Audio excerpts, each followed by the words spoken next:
హంగు ఆర్భాటం అవినీతి అరాచకం తప్పితే వైసీపీ ప్రభుత్వంలో జరిగింది శూన్యం. మంత్రులు ప్రాతినిధ్యం వహించిన నియోజకవర్గాల్లో సైతం మౌలిక సదుపాయాలు లేక జనం నానతంటాలు పడ్డారు. రోడ్లు లేక నడుములు విరిగిపోయిన సందర్భాలు ఎన్నో ఉన్నాయి. ఒక్క రహదారి లేక జనం గగ్గోలు పెట్టారు.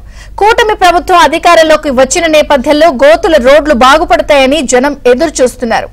ముందస్తుగా తామే తొలిదశ రిపేర్లు కూడా చేసుకుంటున్నారు.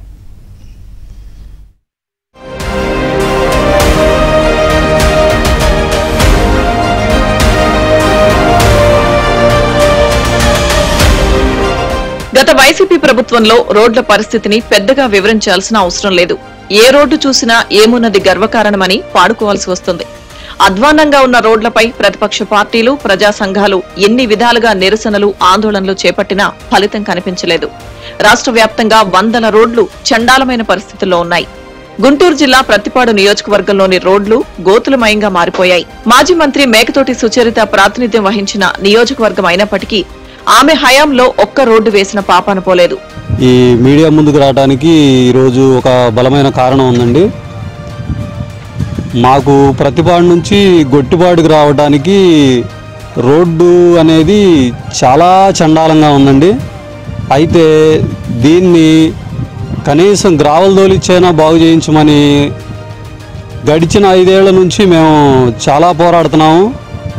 అయితే మా నియోజకవర్గం నుంచి 3 సార్లు ఎమ్మెల్యే గెలిచి జగన్ గారి గవర్నమెంట్లో హోమ్ మినిస్ట్రీ తీసుకున్న మేకతోటి సుచరిత గారు 5 ఏళ్లలో 2.5 ఏళ్ళు మినిస్టర్గా చేసి కనీసం మాకు ఈ రోడ్డుకి గ్రావెల్ కూడా వేయించలేని స్థితిలో ఆవిడ హోమ్ మినిస్టర్గా చేసి దిగిపోయారండి.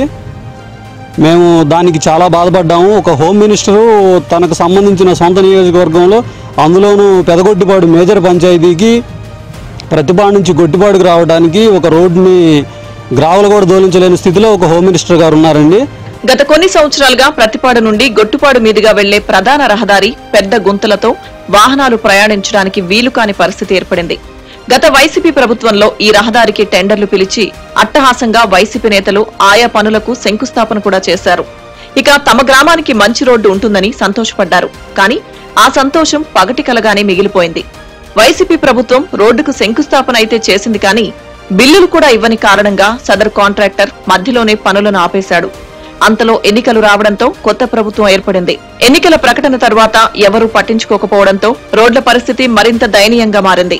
దీంతో తాత్కాలికంగానైనా రోడ్డును బాగు చేయాలని గొట్టిపాడు గ్రామ పెద్దలు తీర్మానించారు.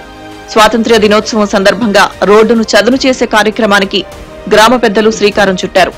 గ్రామ పెద్దలంతా చందాలు వేసుకుని ప్రొక్లైనర్ల ద్వారా మరమ్మతులు చేపట్టారు. చంద్రబాబు ఏ పిలుపు ఇస్తే, బాబు గారు ఏ పిలుపు ఇస్తే ఆ పిలుపుకి మేము సిద్ధంగా ఉండం. అభివృద్ధి బాటలో సొంతంగా అయినా ఇంకో రకంగా అయినా డోనర్స్ తోటైనా దేనికైనా మేము సిద్ధంగా ఉన్నాము. బాబు గారు మేరకు ఏ పనికైనా మేము సిద్ధంగా ఉన్నాము. బాబు గారు మాకు 5 ఏళ్ళు మంచి పరిపాలన ఇస్తాడు. గ్యారెంటీగా మాకు చెప్పిన పనులన్నీ చేస్తాడు. ఇప్పటికే 2-3 హామీలు అన్నీ 2-3 హామీలు ఎమ్మటంటే 7,000 రూపాయలు పెన్షన్ కానీ, 4,000 మళ్ళీ 4,000 కానీ, ఉద్యోగస్తులకి 1వ తారీఖు శాలరీ చేయటం కానీ బాగుంది. ఈ 5 సంవత్సరాలు ఇట్నే గడిచిపోయింది. కూటమి ప్రభుత్వం ఏ ఇబ్బంది లేదు. ప్రతి ఎమ్మెల్యే, ఎంపీ అందరికీ ఫోన్లో కూడా అందుబాటులో ఉంటున్నారు. ఈ పనులన్నీ బాగా సరిపోతాయి. అందుకని మేము ఈ రోడ్డు మేము గ్రామస్తులు అందరం తీసుకొని బాగు చేసుకోవటం శ్రీకారం చుట్టాం. గత ప్రభుత్వంలో నిలిచిపోయిన రోడ్డు మరమ్మతు పనులను ప్రస్తుత కూటమి ప్రభుత్వమైనా పూర్తి చేయాలని స్థానిక ప్రజలు కోరుతున్నారు.